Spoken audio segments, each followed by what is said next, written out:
Thanks, Mike. Thanks, everybody.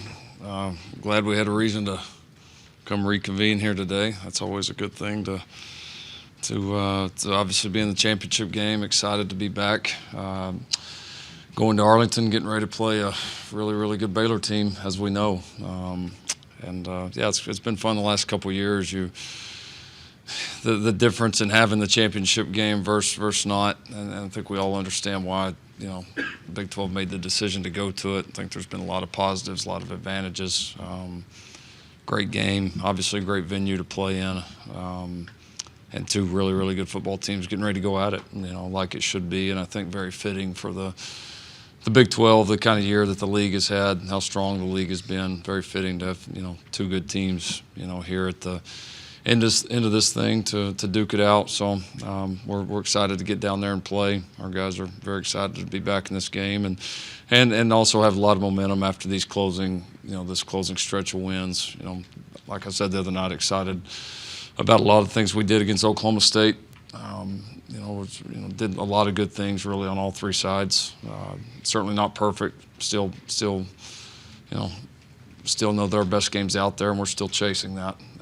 But we're excited about some of the things we're doing. And medically, the only thing, Jalen Redmond didn't travel with us the other night. It's a medical decision, totally unrelated to what he went through previously. He is questionable for this week. That's it. If the committee asked you why the winner of this game with Baylor should get into the playoffs, what would your answer be? I don't know. Ask me after the game. I think our recipe over the last few years. You guys have probably gotten tired of me saying it, but it's the truth. I mean, it's just win, and you got to trust that. How you schedule the non-conference, you've got to trust that the strength of your conference, the quality of people that, if you are able to beat, the quality of people that you've beaten, you got to trust that that's going to be enough. And like I said, none of us have any control other than trying to win all the games on our schedule. We've been able to get 11 of the 12, and getting ready to play another really good football team here. So I know some coaches like to stand up and do the politicking thing. That's just not me. We're going to coach hard and try to win our games, and if you think we're good enough, put us in there. That's about it. Okay, James Hale. Lincoln, since the second half of the Baylor game, you guys have played best defense in the conference easily. You're the number one defense in the league now. Before that, for 2.5 games, you struggled a little bit. What turned it around? What got it going? What was the key thing that turned this defense into the best defense in the league? I don't know if there's some eureka moment. I mean, we've certainly caused turnovers, since the second half, of that game, and been pretty consistent with that. That's certainly been big, and I think we keep getting a little bit better each week. It's a constant climb every year, even if your system's 4 or 5 years old. I mean, it's always a constant climb, and then especially in the first year of a system, totally new coaches, scheme, everything.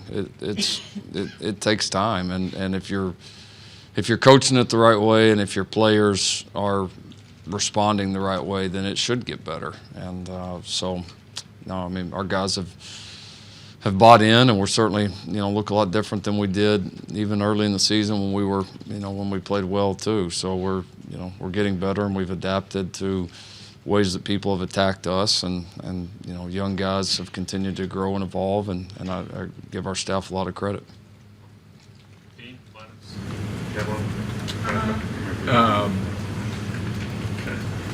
Coach Lincoln Jalen continued to play well, but it seemed like his mistakes and no turnovers were something that stood out from the outside. What did you think? Yeah, no, he played well. He ran well again. Obviously held on to the ball. Ball security was better. Decision making was good, kind of like it's been.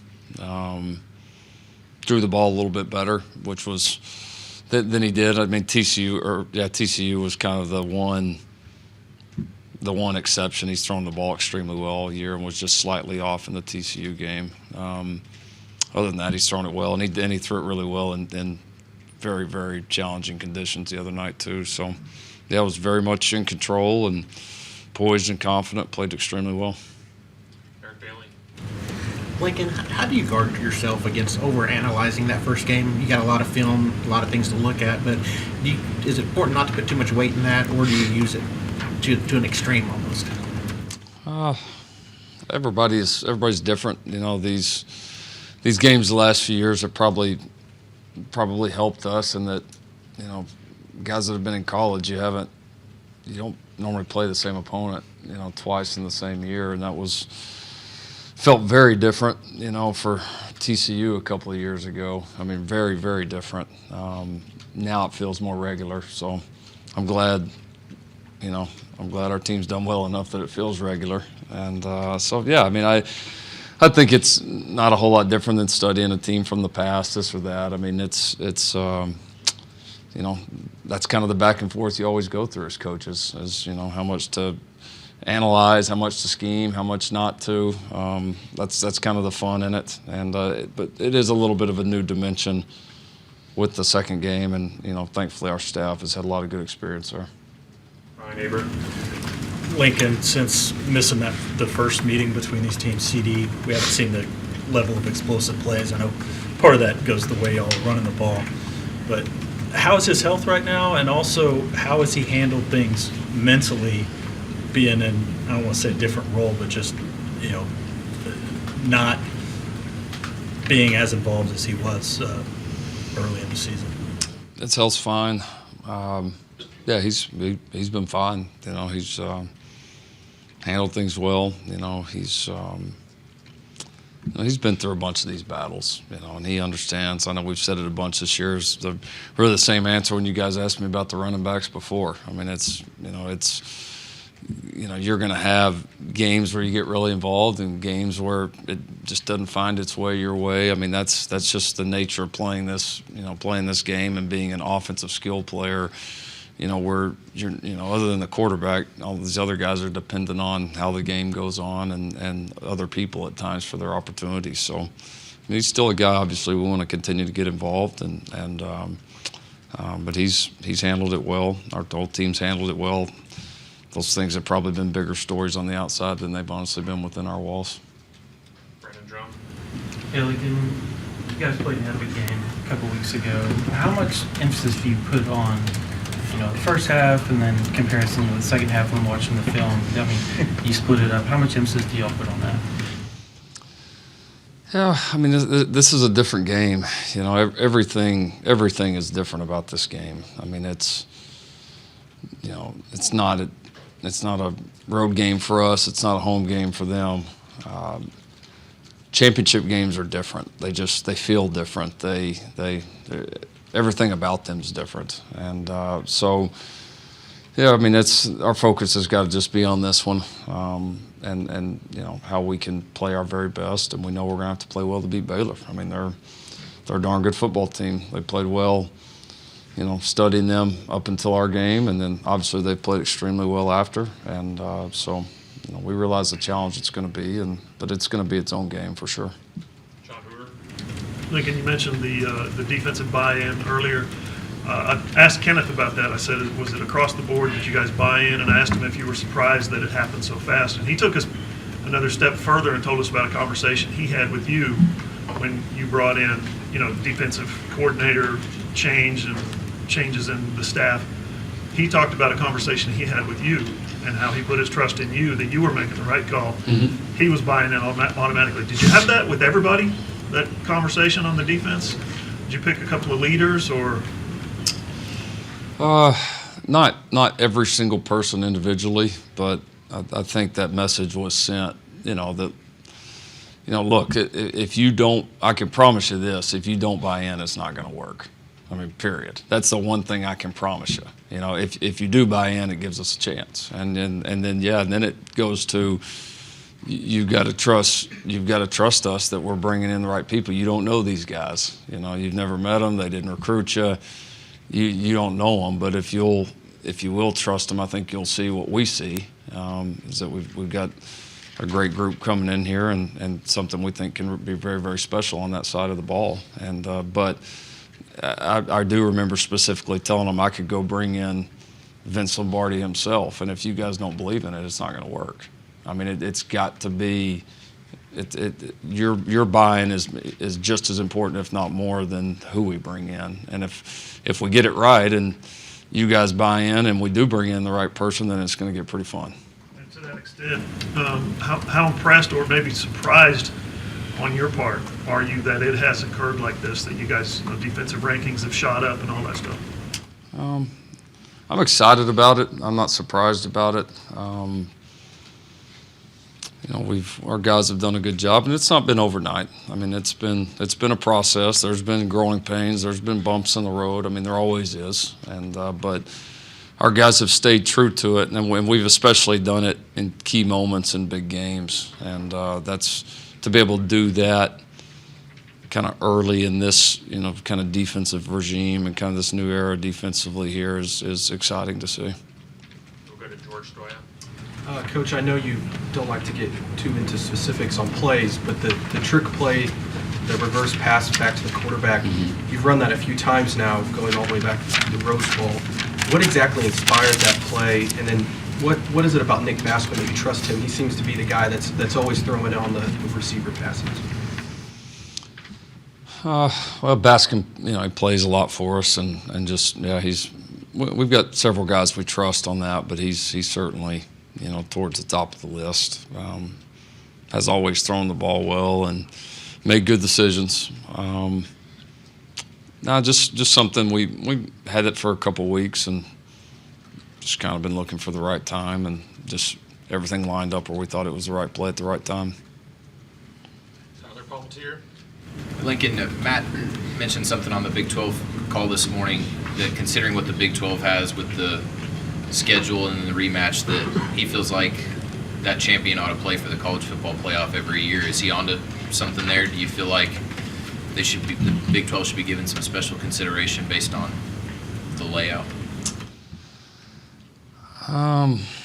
That's just not the system right now. I mean, in my core, I think every Power 5 conference champion should play. But that's neither here nor there now. Within our current system, I do believe that us playing every team in our league and then the championship game being verse 1, verse 2 should hold more weight. I do, and I think it has. So that's as far as what happens in the future, we'll see.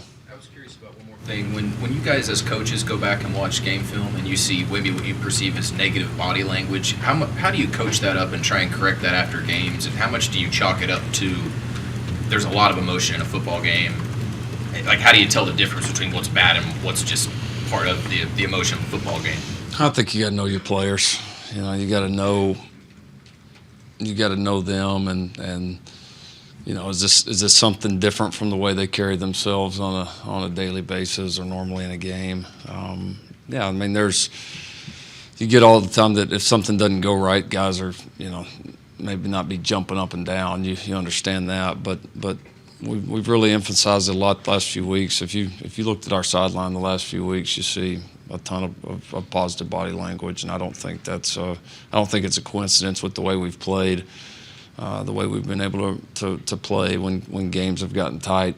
I think this team has a lot of positive vibes right now, but it's in general. I mean, it's a tough thing sometimes in the moment because players' expectations are high, and coaches and everybody, and it's such an emotional game that you want emotional players, but they got to channel it the right way. Gary Neiman. Lincoln, have you gotten to know Matt Rule at all? A little bit, yeah.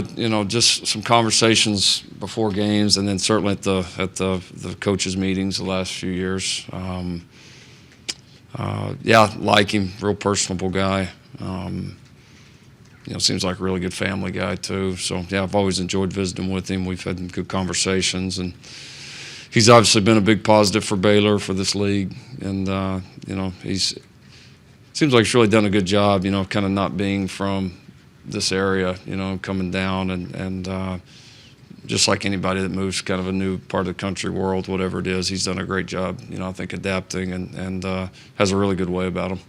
The outside world sees just the fact that he's taken 1-11 and turned it into 11-1 in such a short time, and that's enough to blow a lot of people away. But as a coach, you might even have more appreciation of the work that must have gone into something like that. Yeah, no, I do. I mean, I've never been through some of the things that they went through, so it's hard to totally put yourself in that situation. But they were able to steady the ship, and they were able to, at least from the outside, look like they were able to get some buy-in in those early years, even and maybe even when they weren't winning a ton of games yet. But those guys were, playing hard for them and getting better. And I think there was just some positive momentum, just getting from 1-11 just to winning, just to winning a few. And then now what's happened is those are all the same guys that are still playing for them, and with a couple of key additions that have done well. And so now you got to give them a lot of credit. I mean, that's obviously it's a lot different situation than what I walked into, and they're each have their challenges.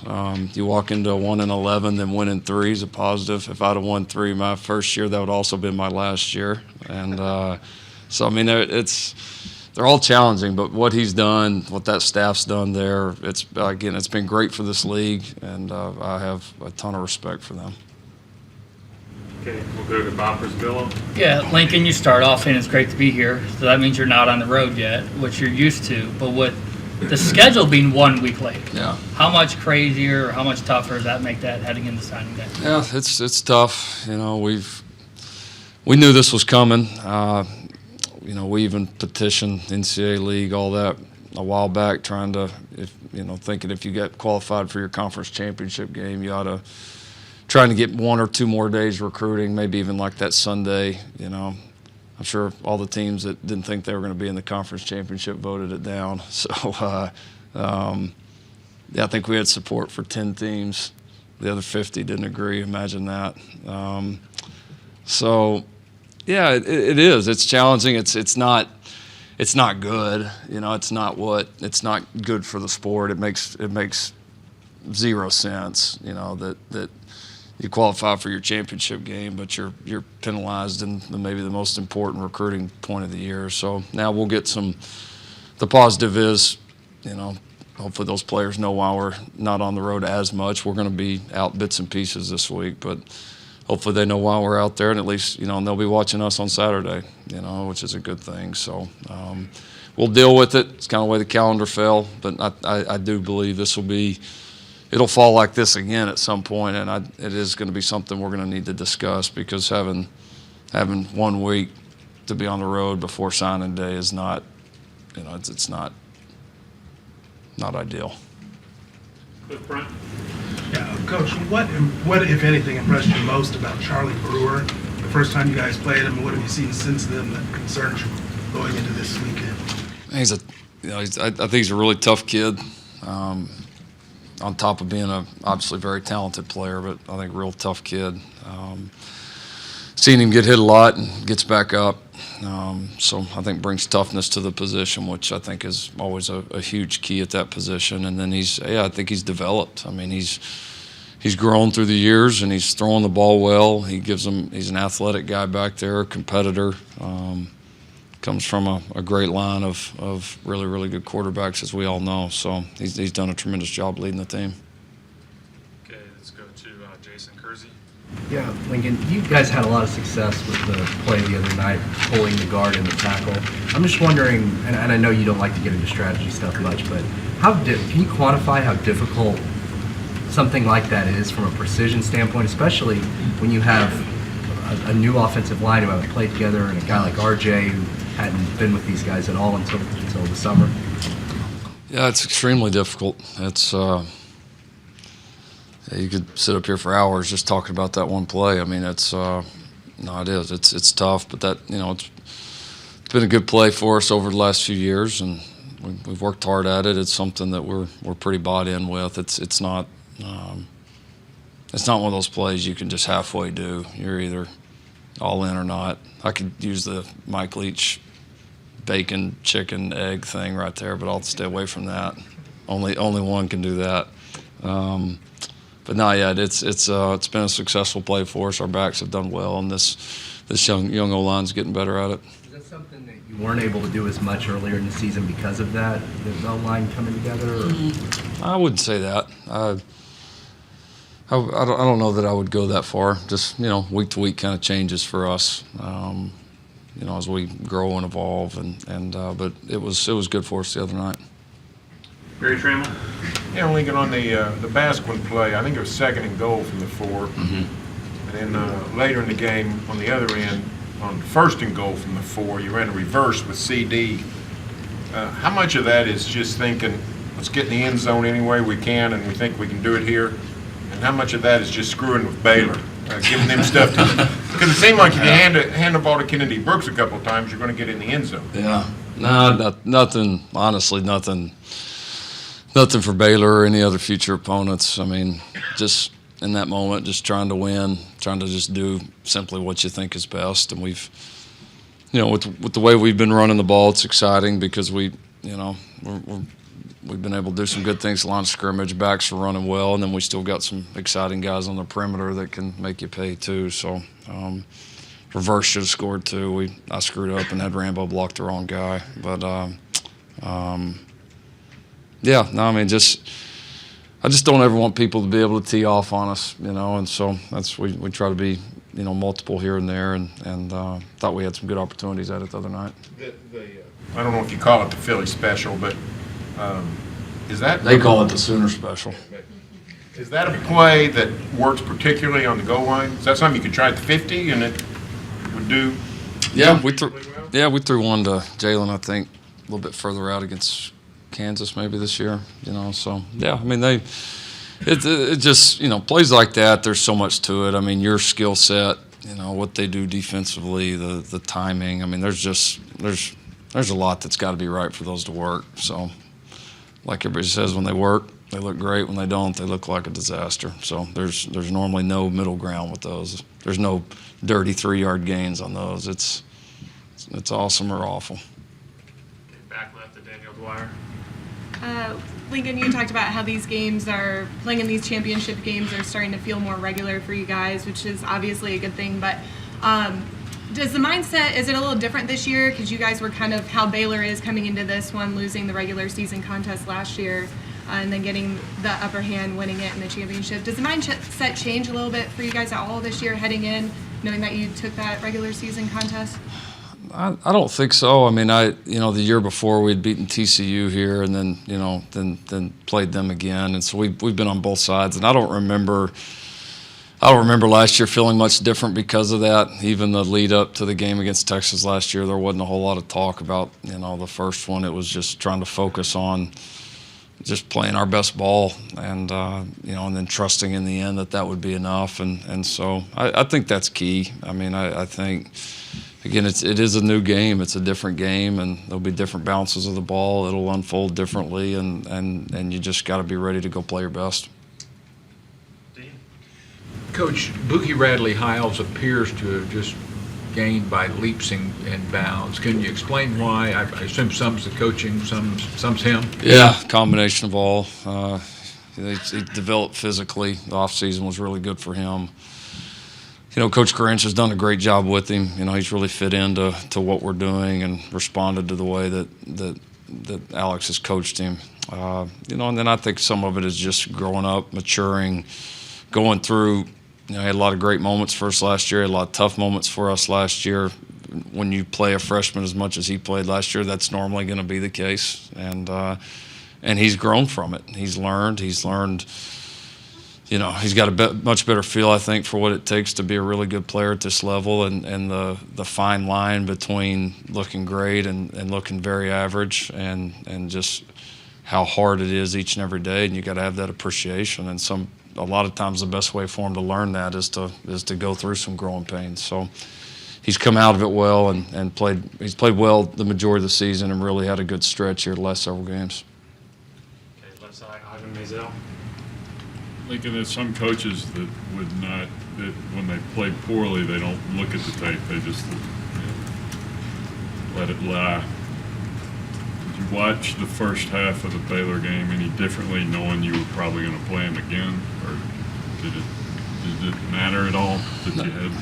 No, yeah, I mean, no, it does. I don't think we really treated it any different because there was so much at that point after watching, after the game and watching as a staff and watching it with the guys. There was so much to learn from it of things under our control that we did very poorly and that we did better in the second half. So yeah, I think every coach has been through one of those. A couple of those in their career where they just trash it. I can think of one or two off the top of my head. But there was a lot to learn from, and our team needed to learn a lot then, and there'll still be a lot we can learn from it now. Brandon Drum. Yeah, Lincoln, after the game, I asked you about Nick Benito and David Ugwebu. After watching the film, did you see anything else by them that just kind of jumped off the screen, because both seem to have had really good ball games? Yeah, no, I think like we said, they were very active. It's good to see, they put themselves in position to make some plays, and they've been doing that, but they really finished a lot of plays, and that was really good to see. They both had their moments this year, but they consistently finished plays, got off blocks, got ball carriers down. They were both effective in coverage. Nick was a big factor I think they were both involved on fourth down stops. Nick on the run and David on the little play action pass there on the sideline that he had great coverage on. So yeah, it was good to see them, again, not just being in the position, but finishing in a big environment and a big football game. Al? Jalen's about to break Jack Mildren's record for rushing for a quarterback set in 1971. Would you have ever envisioned when you got here that this has a tradition of running quarterbacks, you'd have a quarterback that would break that record? No. I'm with you there. No. I mean, you never know what you're going to get and skill set wise what you're going to have. And I love having mobile guys, and I think being able to run the quarterback some here and there is a great thing to be able to do offensively. But now to say we'd have a guy rush for that many yards, I probably would have lost that bet. You'd probably envision it being more like what we had last year with a guy that really fast and that could break long ones or scrambles, all that. But some of the ways we've ran Jalen has been different, but it's been fun, and proud of our staff and team for evolving their skill sets, and it's certainly helped us. We've got time for two more if we have any. James? How big of a weapon has breakage become for you? I mean, he hasn't missed yet, so that has to be a huge weapon going into this game. Yeah, we got confidence in him for sure. That one, he was real impressive the other night, kicking in those conditions, and those were important field goals. He was equally as good on kickoffs the other night too. So now his development's been key to our special teams play, field position, scoring. I mean, he's a very important player right now. Last one, John Hoover. Yeah. Follow up then on what you said about Jalen. You gave credit to your staff for being adaptable. How about yourself? That's not something that you've ever had in the toy box before. A 1,200-yard rushing quarterback. How has that changed you as a play caller and as a offensive coordinator, play designer? It's been fun. It's different, but I mean, every year is a little different. Your skill sets are always different. People always want to point to the quarterback, but it's just you got to be able to look at the 11 guys you're going to put out there, and how do you think you can create advantages for yourself? And that's we got a group in there that enjoys doing that, and we certainly have got a base system and concepts that we're very committed to, but we also want to have the ability to branch out and do what our people do well and do things that give other people trouble. And so yeah, it's been fun. I mean, it's been different, but a lot of fun, and hopefully the best is yet to come.